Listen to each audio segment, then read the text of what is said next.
എന്നും വാട്ടർ കളറല്ല ചെയ്യൽ. അപ്പം ഇനി നമുക്ക് അക്രിലിക് പെയിൻറ്റ് വെച്ചിട്ട് പെയിൻറ്റ് ചെയ്യാം. അക്രിലിക് പെയിൻറ്റ് വെച്ചിട്ട് ചെയ്യാനുള്ള എൻ്റെ ടച്ചേ വിട്ടിക്കണം. കാരണം ഞാൻ കുറേ കാലമായി ഞാനത് എടുത്തിട്ട്.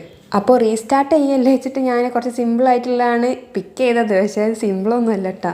മീൻസ് ചില ആൾക്കാർക്ക് സിമ്പിൾ ആയിക്കാരും, പക്ഷെ എനിക്കെന്തോ അത് അത്രയ്ക്ക് സിമ്പിളായിട്ട് തോന്നിയില്ല. ഞാൻ കുറേ പിൻട്രസ്റ്റിൽ കണ്ടിരിക്കുന്ന ഷാഡോ പെയിൻറ്റിങ്, അപ്പോൾ അതിൽ വെച്ച് സിമ്പിളുള്ളതാണ് ഞാൻ എടുത്തത്. മറ്റേതൊക്കെ കുറേ കളേഴ്സ് വെച്ചിട്ടാണ് ചെയ്യണത്. ഇത് റെഡും ബ്ലാക്കും ഒക്കെ മാത്രമേ ഉള്ളൂ. എനിക്കിതിന് ഏതൊക്കെ കളർ യൂസ് ചെയ്യണമെന്ന് അറിയില്ലായിരുന്നു. അപ്പോൾ ഞാൻ റെഡും ബ്ലാക്കും യെല്ലോ ആണ് ഇതിൽ കാണിക്കുന്നത്, പക്ഷേ ഞാൻ ശരിക്കും ഓറഞ്ചാണ് യൂസ് ചെയ്തിരുന്നത്. ഞാൻ റെഫറൻസ് എടുത്ത പിക്കിൽ 2 പ്ലാന്റ്സ് ഉണ്ട്, പക്ഷേ ഞാൻ ഒരു പ്ലാന്റിനാണ്ട് കട്ട് ചെയ്ത്. കാരണം എനിക്ക് ആ ഫസ്റ്റത്തെ പ്ലാന്റ് വരച്ചപ്പോൾ തന്നെ എനിക്ക് മതിയായി. പിന്നെ പെയിൻറ്റ് ചെയ്യുമ്പോൾ നമ്മൾ ഓരോ കളേഴ്സ് മിക്സ് ചെയ്തിട്ടേക്കാറല്ലോ പെയിൻറ്റ് ചെയ്യുക. അപ്പോൾ മിക്സ് ചെയ്യുമ്പോൾ കുറച്ച് കൂടുതൽ ഉണ്ടാക്കുക. അതാവുമ്പോൾ നമുക്ക് എല്ലാ ഭാഗത്തും ഒരേ കളർ പോലെ കിട്ടും. ഞാൻ മിക്സ് ചെയ്തപ്പോൾ കുറച്ചീച്ചേ ചെയ്തിട്ടുള്ളൂ, അപ്പോൾ പല ഭാഗത്തും പല കളറായി. ഒരേപോലത്തെ കളർ കിട്ടാൻ പണിയാണ്, അതുകൊണ്ട് അങ്ങനെ ശ്രദ്ധിക്കുക. പിന്നെ ഈ സൈഡിലുള്ള കണ്ണ് ശ്രദ്ധിക്കേണ്ട, അതിൻ്റെ പീലിയൊക്കെ എന്തോ അയക്കണം. ഞാൻ ജസ്റ്റ് ട്രൈ ചെയ്തതാണ്. പിന്നെ നമ്മൾ ഉണ്ടാക്കിയ ഹാൻഡ് മെയ്ഡ് സപ്ലൈസ് വെച്ചിട്ട് ഞാനൊരു ജേണൽ വീഡിയോ അപ്ലോഡ് ചെയ്തിരിക്കണേ. അത് ASMR വേർഷനാണ് അപ്ലോഡ് ചെയ്തിരിക്കണേ. അപ്പോൾ അതെല്ലാവരും പോയി കാണാം. ഞാൻ